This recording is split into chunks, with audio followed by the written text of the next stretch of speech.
Nandito kami ngayon kung saan matatagpuan ang nag-iisang bahay na matagal nang inabando ng may-ari. So ayun, magandang gabi sa inyo mga ka-adventure. So ngayon, ito na yung request nyo na part 2 para sa video ito. Kaya nandito na kami saan ay nag-sit up kami nung nakaraang video.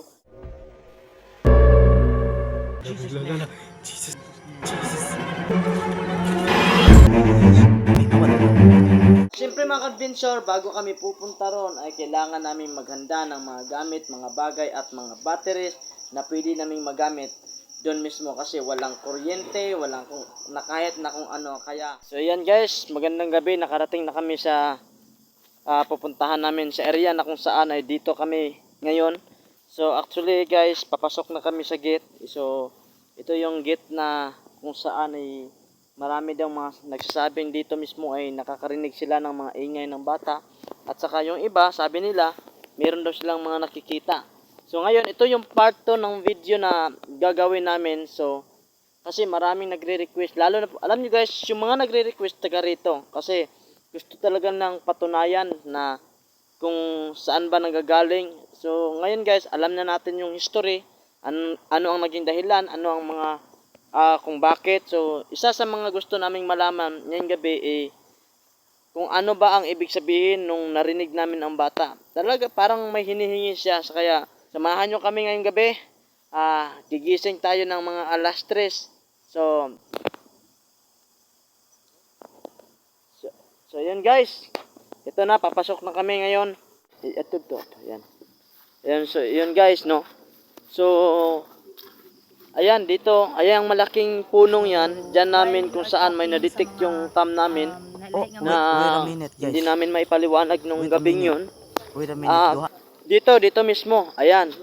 So pagpasok ko pa lang, ayun mismo. Ito pala ang unang oras ng gabi para kami ay magsimula at may naramdaman agad ako na kakaiba. Diri ba to be? Ayan, are. Guys, ayan guys. Ayan, nagapanindog na akong balahibo. Dito sa areang ito, dito mismo, diyan ako nag-set up ng cellphone para sa kanila ng cam. So dito namin narinig yung bata. Possibilities talagang dito nga. So nandito pa yung mga ginamit naming mga yung mga panggatong. And it's nice kasi until now marami pa ring mga langgam. So ayun guys, nakarating na kami at kailangan na namin maghanda ng gagamitin para siyempre lahat kami ay makakain na. At habang may hinahanda ang iba, ako naman ay nag-video ako kung saan ay may narinig kaming mga bata dati. Anyway guys, nandito tayo ngayon sa mayroong napakakitid na daan. So nandito ako ngayon. Sa likod ko, hindi nyo lang makita pero mayroon siyang papunta na kung saan ay mayroon din kami dating narinig na bata. Nung akala namin guni-guni lang yun, pero ngayon masusubukan natin ngayong gabi. Nagpaparamdam, bakit sila umiiyak. Sa oras na ito, habang nagsasalita ako, tila ba hindi ako mapakali na para bang may tumitingin sa likod ko na kung ano. Mga kababalaghang nangyari, dito mismo ay mayroong tumatakbo ng mga bata sa likod ko. Actually guys, ngayon honest lang. Hindi ako masyadong makapag-ayos ng salita kasi parang may tumitingin sa likod ko. Hindi ko alam kung totoo bang mayroon, totoo ba itong nararamdaman ko. Pero nanggaling na kami dito mismo kaya isa na ito sa makapagpapatunay, no? Bebe, good be, good be, ang likod. Ayan.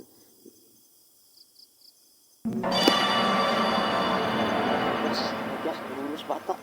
Tulad. Gispatan mo bi. Daan ko pala tiyo. Dito po na ko dad. Ngayon pa lang guys, meron kami nakitang ulo ng bata. As in, meron tanaw akong balahibo.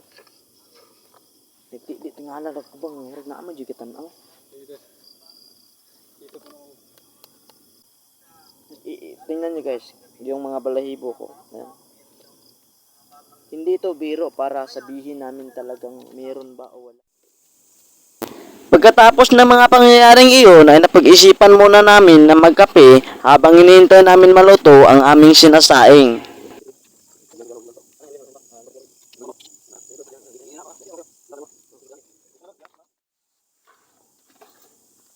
Ito na nga at luto na nga lahat ng mga pagkain kaya kumain na kagad kami para masimulan ang misyon na makasurvive sa nakakatakot na lugar na ito. Isa sa mga bagay na hindi dapat makalimutan ay ang pagdasal sa hapagkainan.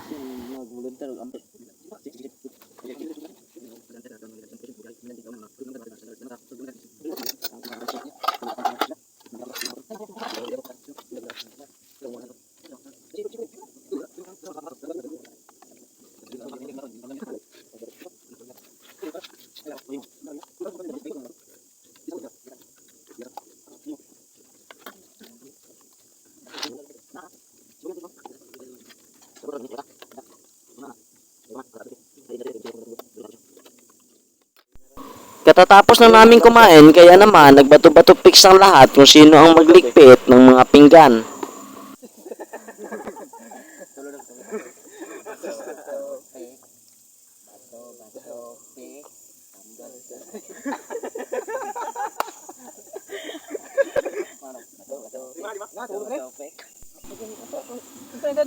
Pagkatapos ng lahat ay ito na nga nagsimulan na kami sa una naming gagawin.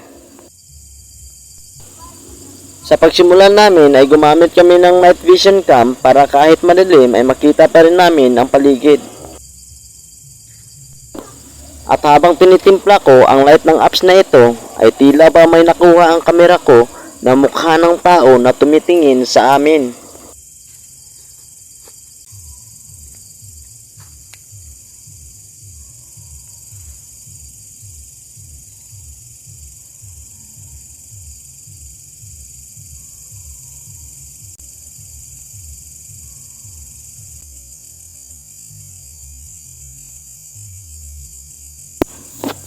Habang nag-i-edit ako, akala ko wala lang.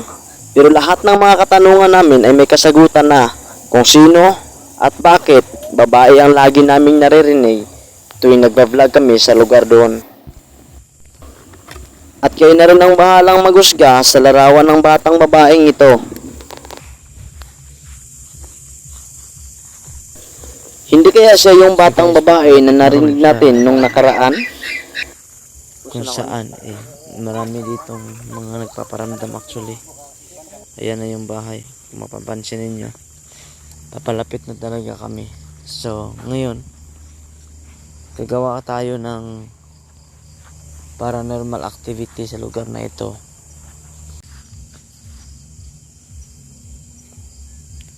And guys, gumamit tayo ng night vision.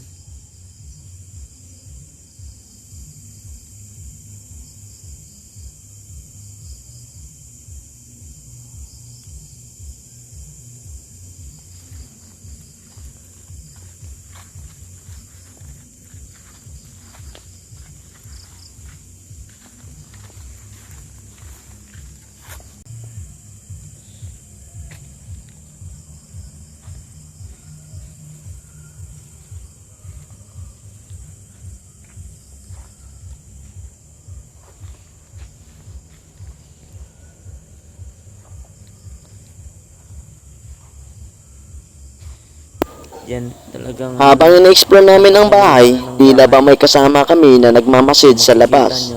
Tama ba kaya ang hinala ko na tao ang nahagip ng kamera? talagang wala ka nang makikita pa. At talagang sira-sira na lahat. Sira-sira na talaga lahat. Kaya naman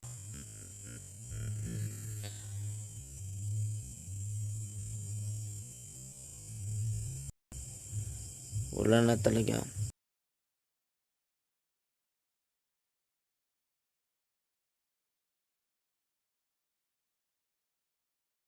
Ayun guys. So mamayang mga 3 AM babalik tayo dito kung saan pwede tayong makakaramdam ng mga nakakatakot pang mga eksena. Bumalik na muna kami kung saan pwede kami magpahinga at matulog sandali para sa pagpatak ng alas 12 ay mag-explore ulit kami sa ilang lugar dito. Kaya naman kailangan muna naming matulog. Later.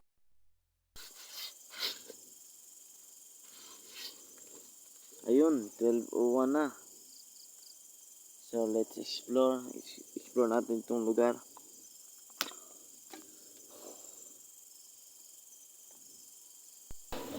Kaya naman sa planong pag-explore namin sa lugar ay kailangan muna namin mag-intro nang hindi inasahan ng sandaling iyon ay may nakuha pala ang kamera namin na boses ng bata. Tayo sa bahay na kung talagang nandun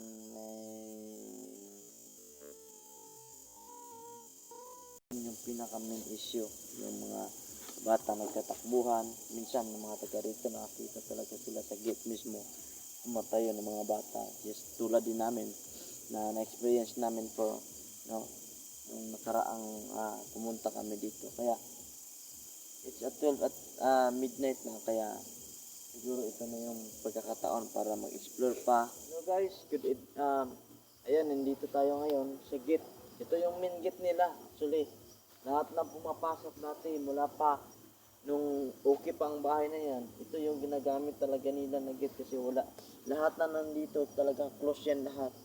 So supposedly, dito daw mismo sa lugar na ito kung saan nakatayo ako, dito daw mismo ay ayon sa mga sabi-sabi, meron daw dito mga bata minsan na tumatayo, nakapaalang, tapos dito daw nakasandal, katulad dito. So ito yung mga part na nakakatakot, daanan ng mga tao dito. Kasi lahat ng papunta doon, daanan yan. So, lahat dito, meron silang mga napapansin. Minsan may mga batang sumasandal sa lugar na ito. Hindi natin alam kung sino, bakit.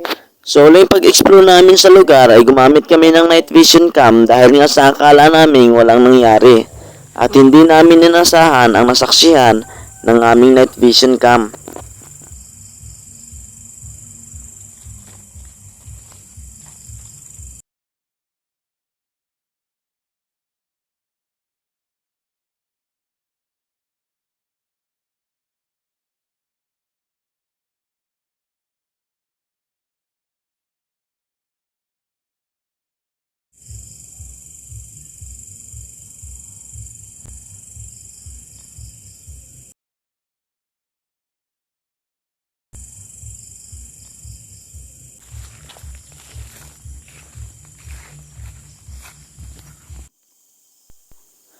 At dahil mag-aalas 5 na ay napag-isipan naming umuwi na.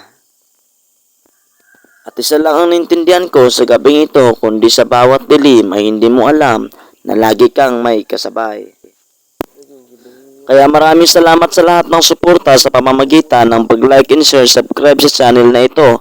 Kaya click nyo na rin ang notification bell button para lagi kayong updated sa bagong video na aming gagawin.